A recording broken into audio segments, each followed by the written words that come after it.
તો આ તરફ વાત આણંદની કરીએ કે જ્યાં હાલ ધોધમાર વરસાદની શરૂઆત થઈ છે અને અત્યાર સુધીમાં 6 ઇંચથી વધુ વરસાદ વરસી ચૂક્યો છે। નયા વતન સોસાયટી જ્યાં લોકોના ઘરમાં વરસાદી પાણી ઘૂસી ગયા છે અને પ્રશાસન સામે આક્રોશ પણ વ્યક્ત કરી રહ્યા છે લોકો। આણંદ શહેરમાં પૂરની પરિસ્થિતિ હોય તે પ્રકારનું નિર્માણ થયું છે કારણ કે અનેક મકાનોમાં પાણી ઘૂસી ચૂક્યા છે। લોકો પાણીની વચ્ચે રહેવા માટે મજબૂર બન્યા છે। વાહનો પાણીમાં ગરકાવ છે, મકાનો પાણીમાં ગરકાવ છે અને જનજીવન પૂરથી પ્રભાવિત છે। જો કે મુખ્ય રસ્તાઓ પર હવે વાહન ચલાવવું પણ શક્ય નથી।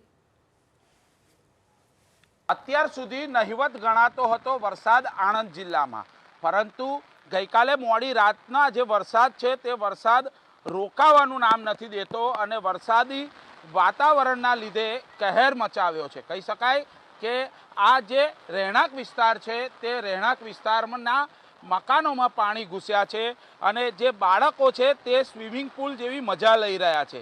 પરંતુ આ વરસાદી પાણી છે અને વરસાદી પાણીના લીધે જે જનજીવન છે તે પ્રભાવિત થયું છે।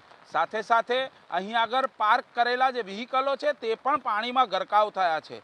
પ્રશાસનની ચોક્કસથી બેદરકારી કહી શકાય, કારણ કે આણંદ શહેરમાં કેટલા રૂપિયા ખર્ચી અને અહીં આગળ પ્રી મોન્સૂનની કામગીરી કરવામાં આવી છે, પરંતુ પ્રી મોન્સૂનની કામગીરી ખાડે ગઈ હોય તેવું ચોક્કસપણે લાગી રહ્યું છે। કારણ કે જો પ્રી મોન્સૂનની કામગીરી અહીં આગળ વ્યવસ્થિત રીતે થઈ હોત તો આ દ્રશ્યો કદાચ આપણને જોવા ના મળત। આ નયા વતન નામની જે સોસાયટી છે તે સોસાયટીના દ્રશ્યો છે।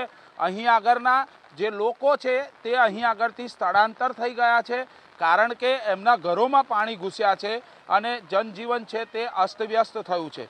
મહત્વની વાત કરવામાં આવે જે આણંદ કલેક્ટર દ્વારા તમામ કર્મચારીઓની રજા કેન્સલ કરી અને સ્ટેન્ડ બાય રહેવાનો હુકમ કર્યો છે, પરંતુ પાણી વહી ગયા પછી પાળ બાંધવા નીકળેલું પ્રશાસન હવે કાંઈ પણ બોલવા તૈયાર નથી। કેમેરામેન રાજ ભાવસાર સાથે જલ્પેશ પટેલ, ABP અસ્મિતા, આણંદ।